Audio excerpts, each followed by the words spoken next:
opinion that it's broken up, but I think there are regulations, there are laws.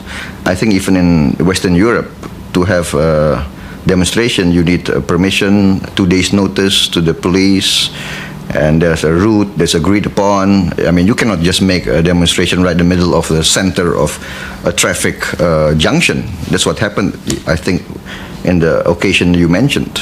If that kind of protest is a problem, what sort of protest is okay? You can have a lot of channels. You can have petitions, you can go to the local assembly, to the National Assembly. I mean, there are a lot of ways, I think.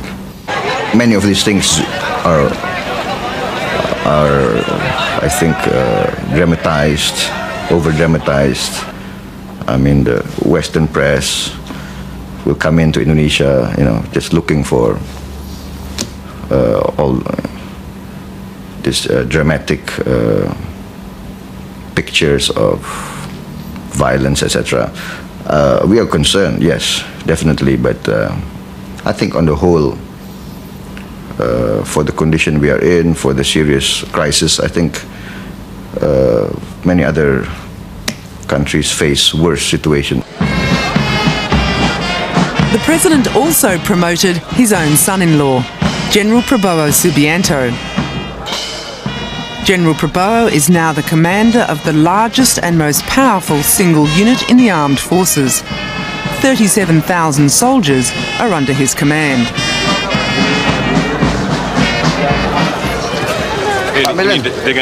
Dengan pangkat parupak, ya, harus menggambarkan. Everyone is keen to shake the General's hand and pass on their congratulations. But he's not without his enemies. General Prabowo's fast track up through the army ranks is widely resented. He's the youngest three-star general in the armed forces. Prabowo, could I ask you this? I'm from South China Morning Post in Hong Kong. Is this a new generation for the military with Wiranto being appointed commander, sir? You can say that. It's I think, a younger generation, but we've served on the average 28 years, so we're not that young, Prabowo paints himself as open to change. Is there any section within the armed forces who feel a growing sympathy for a more democratic system in Indonesia? I think the younger generation in the officer corps, I think, are more aware of the trends and the aspirations that are going around in society. So I think we will try to accommodate and try to be loyal to the aspirations of our people.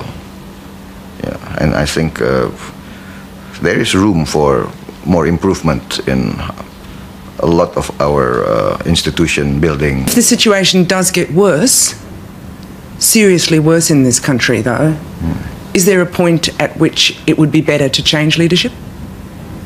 I think we have a mechanism, we have a constitutional system that we have carried out in history. I think we will maintain that system and that mechanism.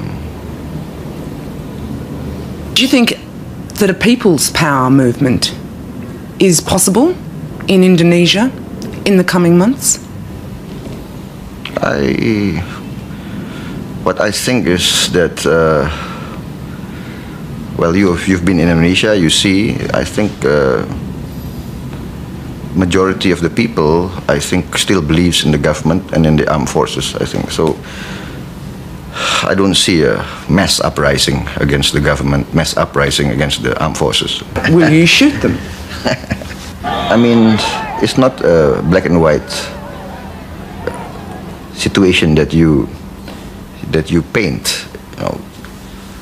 We carry out dialogue. We meet them face to face. We discuss with them. We try to talk things out. But if they remain unconvinced, if they defy you, we are 200 million people.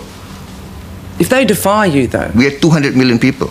Who are they We are a people's army. We will never go against our people. But if 1 million people turn out into the streets? If 1 million people turn out to the street, let us see. You've not. You see? You understand?